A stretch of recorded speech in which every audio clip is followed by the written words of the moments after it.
Good evening and thank you for joining us. We begin with breaking news. The Canadian government has a plane ready to bring home the 237 Canadians trapped on the Grand Princess.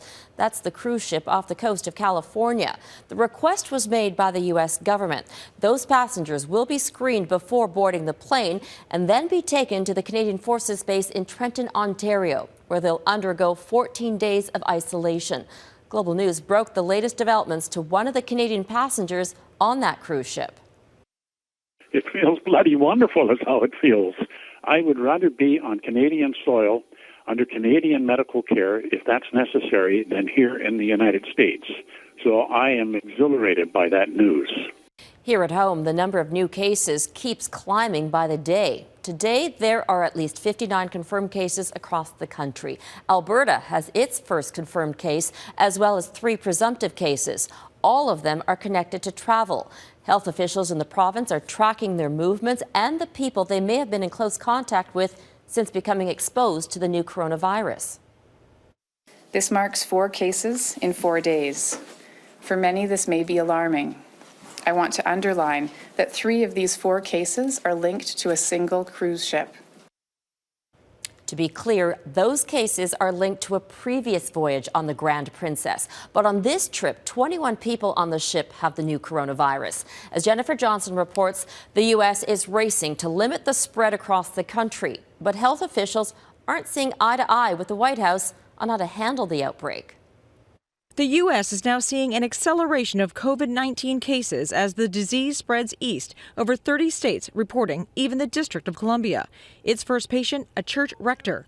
While the White House continues to say it has the crisis under control, the nation's top infectious disease doctor is telling a different story. We certainly, now that we have tests out and get a better handle, but clearly I'm concerned about community spread. You have to realistically be concerned about community spread. Dr. Fauci is encouraging vulnerable people to avoid large gatherings and avoid flying if they can.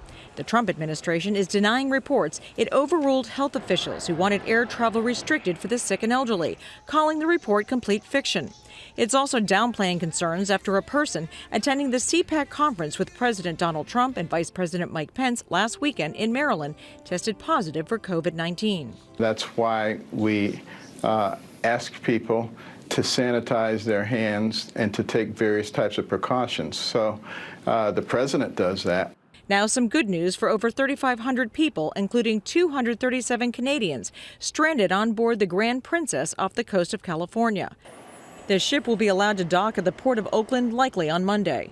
At least 21 people are infected and will be hospitalized. The others will be taken to federal isolation sites to be tested and quarantined for 14 days. Looking at a scenario with, 33,000 plus people, protecting the people on land, protecting us. New York's governor also looking to protect his citizens. A state of emergency has been declared, affecting America's busiest tourist city. We are trying to contain the spread of the virus. How do you contain the spread of the virus? By testing as many people as you can, find the positives, and then isolate the positive people.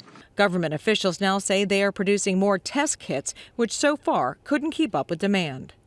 The U.S. Surgeon General says it's working with private industries and predicts there will be about 4 million test kits available by the end of the week.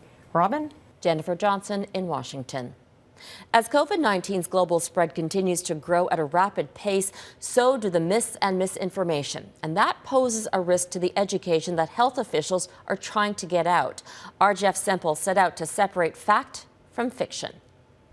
It's fast become a must-have accessory. These surgical masks donning faces around the world, from the Chinese president to puppies. Stores across the country have sold out, even though experts say that when it comes to COVID-19, they won't make a difference. Putting a mask on someone who's sick makes perfect sense. Walking around the city wearing a mask intermittently, there's no evidence to say that that's going to help you. Certain models, like those used by health professionals, are more effective, but are difficult to use and in short supply. The U.S. Surgeon General tweeted, "Seriously, people, stop buying masks. If healthcare providers can't get them, it puts our communities at risk." Health officials say your best bet is to wash your hands with soap and water, or use sanitizer with at least 60% alcohol. But the mad dash for these masks is just one example of COVID confusion. And some of the most pervasive myths are actually downplaying the threat. One popular refrain is that the novel coronavirus is no more dangerous than the seasonal flu. 35,000 people on average die each year from the flu. Did anyone know that? 35,000. That's a lot of people. The flu is a killer, but so far, COVID-19 appears to be deadlier. Typically, the winter flu kills about 1 in every 1,000 people it infects.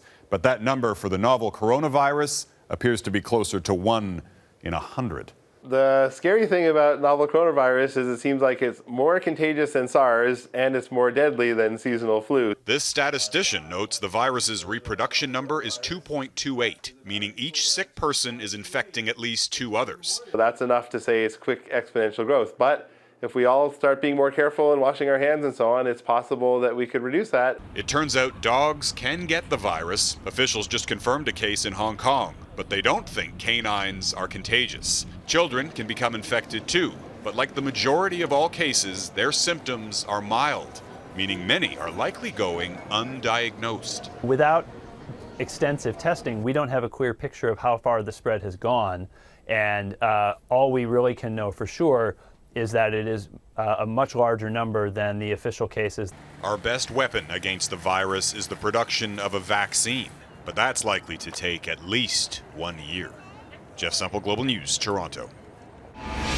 We know you have lots of questions about this virus, so send an email to your questions at globalnews.ca, and our Jeff Semple will consult experts to find the answers.